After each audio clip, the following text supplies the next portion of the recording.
৪৮ ঘন্টার মধ্যে দ্বিতীয়বার কচুছড়াতে সালেমা আম্বাসা সড়ক অবরোধের ঘটনা সংঘটিত হলো। কোনো রাজনৈতিক দলের ব্যানারে নয়, দলমত নির্বিশেষে সমস্ত অংশের এলাকাবাসীরা সম্মিলিতভাবে বিদ্যুতের সমস্যায় জর্জরিত হয়ে অবরোধ সংঘটিত করেন। একটার সময়ে এই অবরোধকে কেন্দ্র করে উত্তাল হয়ে ওঠে কমলপুরের কচুছড়া বাজার।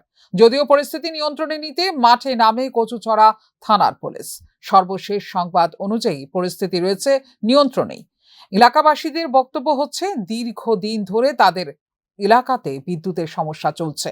প্রায় গোটা এলাকা বিগত ৯ থেকে ১০ দিন যাবৎ বিদ্যুৎহীন, অথচ নিগম কোনো ভূমিকা গ্রহণ করছে না বলে অভিযোগ। অবরোধ স্থল থেকে এলাকাবাসীদের বক্তব্য হচ্ছে, তাদের প্রতিবাদ আন্দোলন চলবে যতক্ষণ পর্যন্ত না তাদের এই বিদ্যুৎজনিত সমস্যার স্থায়ী সমাধান বেরিয়ে আসছে।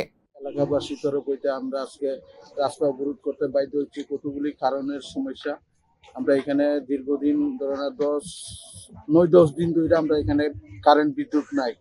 আমরা বিদ্যুৎ দপ্তরে ইলেকট্রিক ডিপার্টমেন্টে কতবার যাই আমরা কথা কওয়া এসে পরে মানে দিচ্ছি করে আমরা এইভাবে হয়রানির শিকার করাইতেছে। সেই কারণে আজকে আমরা রাস্তার পথ অবরোধ করতে বাধ্য হয়েছি। আর যতক্ষণ এই সলিউশন, আমাদের সমস্যার সলিউশন হইতো না, আমরা অতটুকু আমরা রাস্তা অবরোধ চলবো। ৪৮ ঘন্টার মধ্যে একই জায়গাতে দ্বিতীয়বারের মতো পথ অবরোধের ঘটনায় ব্যাপক আলোড়ন তৈরি হয়েছে। এই পরপর অবরোধকে কেন্দ্র করে এলাকায় ব্যাপক গুঞ্জনও চলছে। এখন দেখার বিষয়, প্রশাসন প্রকৃতপক্ষে গোটা পরিস্থিতি মোকাবেলা করার জন্য কি পদক্ষেপ গ্রহণ করে। ফিউরো রিপোর্ট, নিউজ নাও।